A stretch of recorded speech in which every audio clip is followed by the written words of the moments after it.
Alright, so we got our Sergeant and Greenleaf 2007 Titan D-Drive lock here. Just got it today. Here's the instructions. Look at those in depth a little bit more here a little later on. Now for the good stuff. The actual lock itself. I imagine this is the master code sealed in an envelope. Just open it up and find out. I'm going to take this off screen just in case it is, so y'all don't know what it is. Yep, that's what it was. Alright. This lock has got some pretty good weight to it. Feels like it's a quality chunk of metal. Zoom in on that text for you.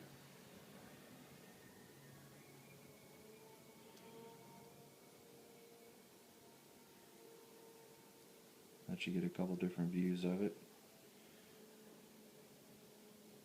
For those of you who aren't familiar with this lock, I'm sure you can do a little bit of research on the internet and find out that this is actually one of their more recent models in the Titan line. The reason I wanted to get this lock actually is because really like 2 or 3 different reasons. We'll go over that here in just a second, but here's the actual keypad that will go on there. As you can tell, you've got here the lock position and the unlock position, which is where the bezel will turn, and there will be an indicator to show whether or not the lock or latch here is in the locked or open position, which you can do that after you put in the code. Turn the bezel to the unlocked position. It will stay unlocked until you put it back into the lock position. Here's the back of the keypad.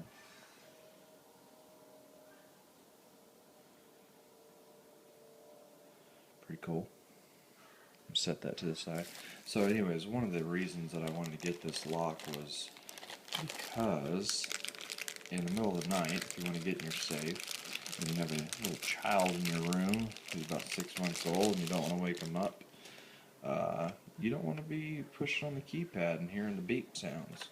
But more so for, I'm sure, the rest of the viewers out there, or anybody who might be interested in a lock like this, you'd probably want to get it for the reason of if you did have an intruder, they wouldn't be able to hear you getting into your safe by listening for your keypad beeps, and they would be alerted that somebody would be awake.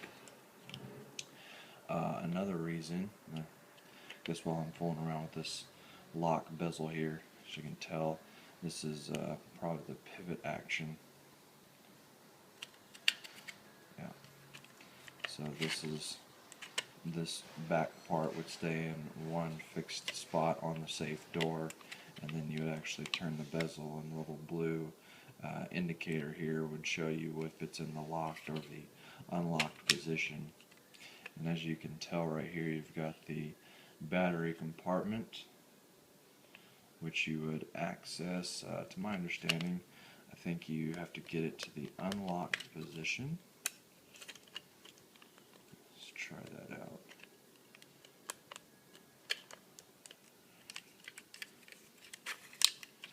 Once it's to the unlocked position, might have to fold it a little later on, but anyways, it's supposed to pop out so you have access to that battery compartment. Anyways, back to my bullet points of why I wanted this lock. They actually developed this lock to conserve the battery as well as the lock motor mechanism itself by allowing you to have manual control over the latch. By you having manual control over the latch, eliminates having to have a motor to retract that latch and put it back in position. therefore negating having to have a motor for that. Not having a motor uses less battery, therefore conserves battery life. So as you saw, it looks like I've just pulled out the, well, here goes the self-adhesive S&G logo that will go on the keypad bezel or chrome piece at the bottom to cover up the screw that will keep the keypad on the safe door. Here's the battery wiring harness, so to speak. This piece will attach to the 9-volt battery, and this piece, I believe, to the actual keypad itself. What else do we have in here? Got a couple screws that we'll need to use.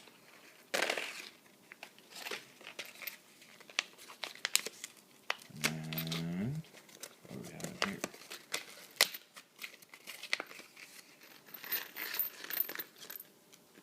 A couple screws and bolts.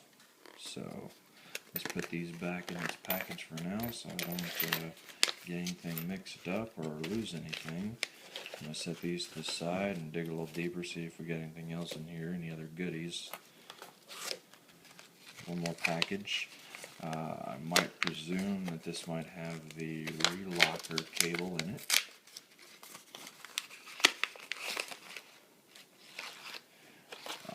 Well, it actually has the cable that goes from the keypad here, and I believe this goes to the actual lock mechanism and plugs in right here. Plugs in that fashion and just snap right in place. This cable, as I understand it, actually routes through the spindle, which is right here. We may have to trim this down once we actually get figure out the depth of the safe door and everything, but my understanding is this is supposed to route through there, and this little spindle will pivot around the cable. That's pretty much it for now.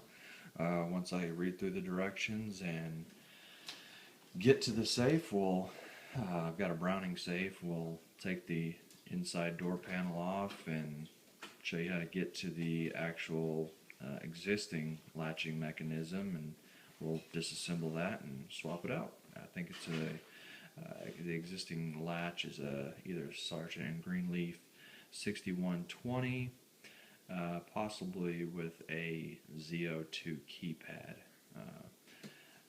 But let's take a look and see here in just a moment.